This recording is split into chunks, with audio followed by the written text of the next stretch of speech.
Hi friends, welcome to మన చందమామ కథలు. ఈరోజు కథ పక్షపాతం గురించి. పక్షపాతం అంటే తెలుసు కదా, పార్షియాలిటీ.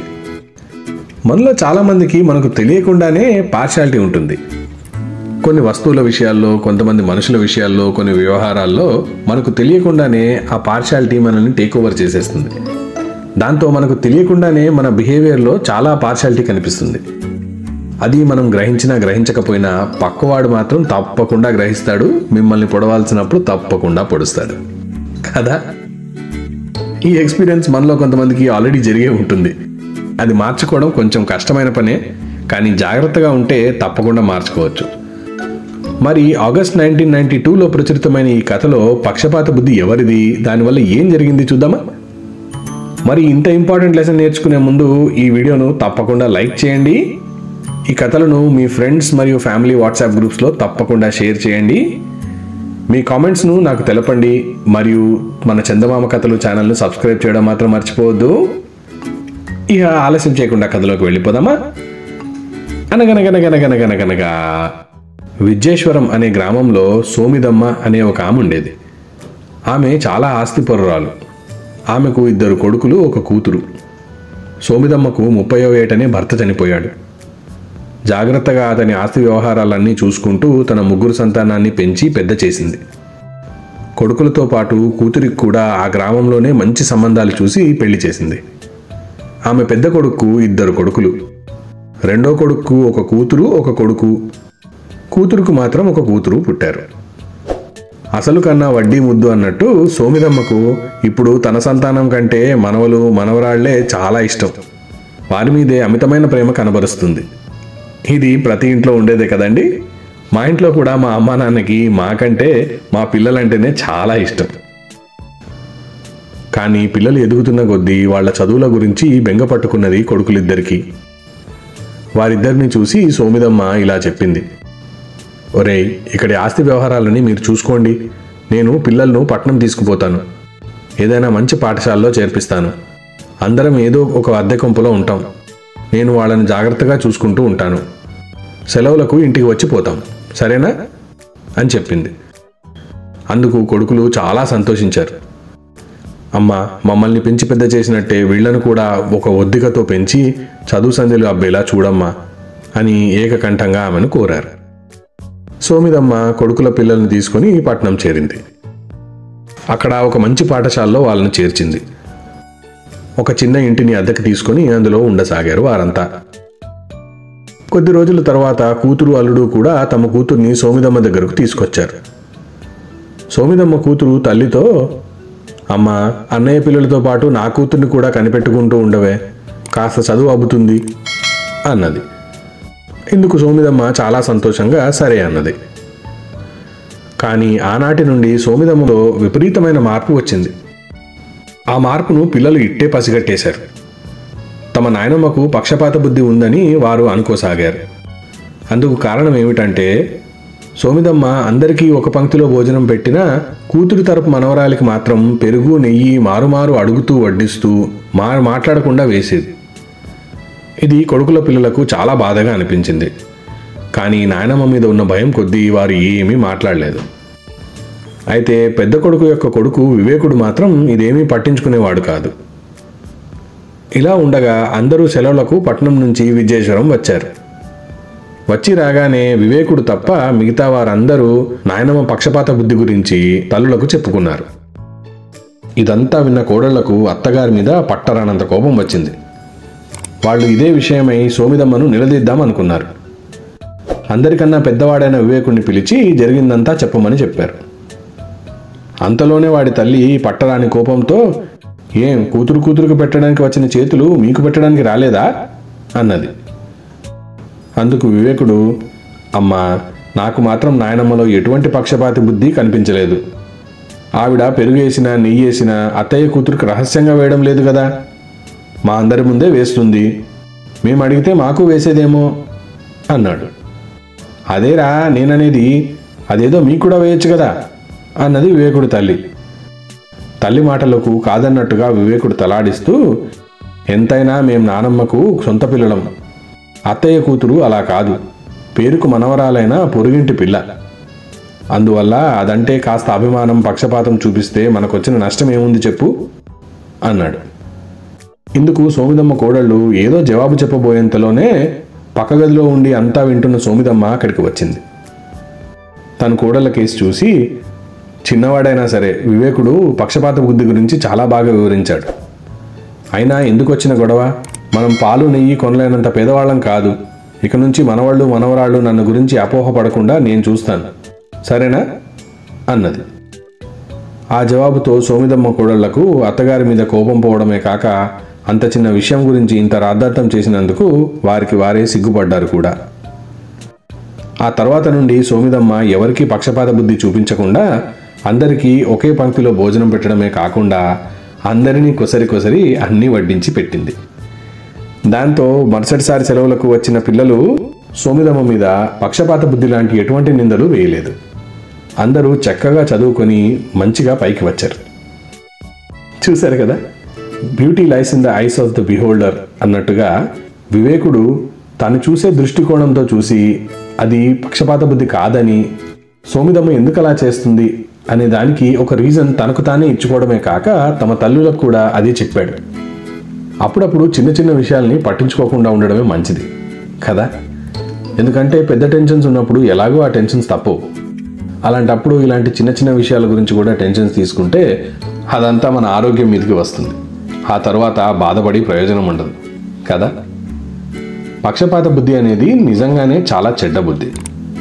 ఎప్పుడు ఏ పని చేసినా దానివల్ల ఎదురువాడికి ఏం జరుగుతుంది అనేది ఆలోచించుకొని మనం చెయ్యాలి కదా. దీంతో ఎవరు బాధపడతారులే అని ఎప్పుడూ అనుకోకూడదు. మనం చేసే పనుల వల్ల ఇతరులు తప్పక ఎఫెక్ట్ అవుతారు. అది పాజిటివ్గా ఎఫెక్ట్ అవుతున్నారా, నెగటివ్గా ఎఫెక్ట్ అవుతున్నారా అనేది మనం చేసే పనులను బట్టి, మనం చేసే పద్ధతిని బట్టి, మనం వాటికి ఇచ్చే ఎక్స్ప్లెనేషన్ని బట్టి, ఇంపార్టెన్స్ని బట్టి తెలుస్తుంది.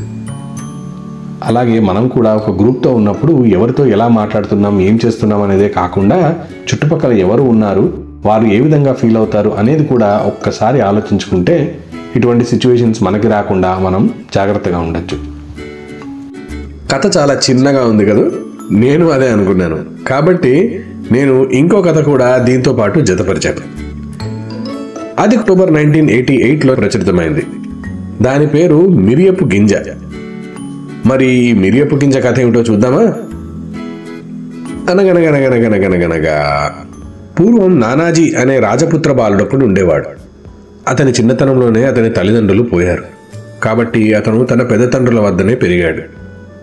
వాళ్ళు నానాజీకి రాజపుత్ర సంప్రదాయాలన్నీ నేర్పించారు. అతను పసితనం నుంచే గుర్రపు స్వారీ, విలువిద్య, అస్త్రవిద్యలు చక్కగా నేర్చుకున్నాడు. ఒక పొగరుబోతు గుర్రాన్ని ఎవరూ అదుపు చేయలేకపోగా నానాజీ దాన్ని అదుపులోకి తెచ్చి మచ్చిక చేసుకొని దాన్ని ఎక్కి తిరగసాగాడు. తన పెద్ద తండ్రులు గుర్రాలెక్కి తిరిగేటప్పుడు నానాజీ వారి వెంట తాను కూడా తిరిగేవాడు. ఆ గుర్రం కూడా నానాజీ తప్ప మరెవ్వరిని ఎక్కనిచ్చేది కాదు. ఒకనాడు ఒక వర్తకుడు రాజభవనానికి ఖడ్గాలు తీసుకుని వచ్చాడు. నానాజీ ఆ కత్తుల వద్ద కూర్చున్నాడు. ఒక్కొక్క కత్తి నిడివి, పదును అన్నీ పరీక్షించి ఏదీ నచ్చక ఒక్కొక్కటే తీసి పక్కన పడేస్తూ వచ్చాడు. అబ్బో, ఈ అబ్బాయికి ఖడ్గాల నాణ్యత బాగా తెలుసు అనుకొని వర్తకుడు ఒక మంచి ఖడ్గం తీసి నానాజీకి చూపించాడు. ఆ కత్తి చూడగానే నానాజీ కళ్ళు మెరిశాయి. నాకిలాంటి ఖడ్గమే కావాలి, ఇది ఉంటే నన్నెవ్వరూ జయించలేరు అన్నాడు అతను ఉత్సాహంతో. అతను ఆ ఖడ్గాన్ని వెంటనే తన పెద్ద తండ్రుల వద్దకు తీసుకెళ్లాడు. దాన్ని తనకు కొనివ్వమని అడిగాడు. మేం బతికుండగా నీకు ఖడ్గంతో పనేంట్రా బాబు అని ఒక పెద్ద తండ్రి అతన్ని అడిగాడు. ఈ ఖడ్గం మరీ పెద్దదిరా, నువ్వు పట్టలేవు అన్నాడు మరొక పెద్ద తండ్రి. నేను పెరిగిపోతున్నాను కదా, నాకున్న ఖడ్గం మరీ చిన్నదిగా ఉంది అన్నాడు నానాజీ మారాం చేస్తూ. ఖడ్గం పొడుగుగా ఉండడం ముఖ్యం కాదురా, దాన్ని పట్టిన వాడి ధైర్య సాహసాలు ముఖ్యం. ఖడ్గం పొడుగు తక్కువగా ఉంటే శత్రువుకి ఒక అడుగు ముందేసి పోరాడాలి అన్నారు నానాజీతో పెద్ద తండ్రులు.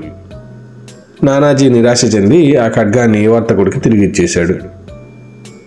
కొన్నాళ్లు గడిచాక కొందరు బందిపోటు దొంగలు గ్రామం మీద పడి ఆవుల మందలన్నిటినీ తోలుకుపోయారు. అలాంటిది జరిగినప్పుడు గ్రామస్తులు డప్పులు వాయించడం రివాజు.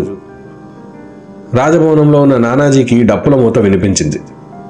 ఆ మూత ఏమిటి అని అతను మిగతా సైనికులను అడగగా దొంగలు పశువులను తోలుకుపోతున్నారని వారు చెప్పారు. ఆ మాట వినగానే నానాజీలో ఒక ప్రశ్న ఉత్పన్నమైంది. ఈ రాజకోటలో నేనుండి కూడా ఇలాంటి అన్యాయం జరగనిస్తానా? మా పెద్ద తండ్రులకు ఎంత అవమానం ఇది! మా తల్లిదండ్రులు పైనుండి నన్ను చూసి సిగ్గుపడరా అనుకున్నాడు. అతను వెంటనే గుర్రం ఎక్కి ఖడ్గం జుడిపిస్తూ బందిపోటు దొంగల వెనకగా దౌడు తీశాడు. అరణ్యం లోపలగా అతను దొంగలను కలుసుకున్నాడు. దొంగల నాయకుడు ఆ కుర్రవాడిని చూసి పెద్దగా నవ్వాడు. ఓరి బుడ్డోడా, నీకు ఇంకా మీసాలైనా సరిగ్గా రాలేదురా, మా నుంచి పశువుల్ని ఎలా తీసుకెళ్తావురా అన్నాడు. ఇది మాటలతో తేలే విషయం కాదని నానాజీ తన గుర్రాన్ని దొంగల నాయకుడి దగ్గరగా నడిపి తన కత్తితో అకస్మాత్తుగా బలంగా దొంగల నాయకుడు తలకేసి కొట్టాడు. దొంగ చాకచక్యంగా తల పక్కకి తిప్పాడు, కానీ అతని ముక్కు మూతి తెగిపోయాయి. వాడు ఆవేశంతో, ఒరే ఈ కుర్రాడిని చంపండ్రా, చుట్టుముట్టి పట్టుకొని ముక్కలుగా నరకండి అని అరిచాడు. ఈ హడావుడిలో గోవుల మంద గ్రామం కేసి పరిగెత్తి పారిపోయింది.